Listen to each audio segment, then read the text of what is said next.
অভিনয়ের জন্য নারী সারা রে। আল্লাহ আল্লাহ গো, কেন তুমি ওই বেঈমানের সাথে আমার দ্বিতীয়বার দেখা দিলা?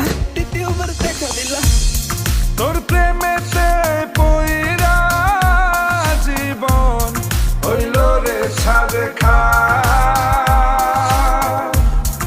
এখন আমার রইল বাকি শুধু অন্ধকার। এখন আমার রইল বাকি শুধু অন্ধকার।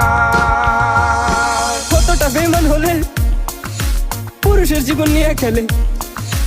হায় রে বেঈমান না রে, পুরুষের জীবন নিয়ে খেলে। তোর বাপের কথা মনে করবি।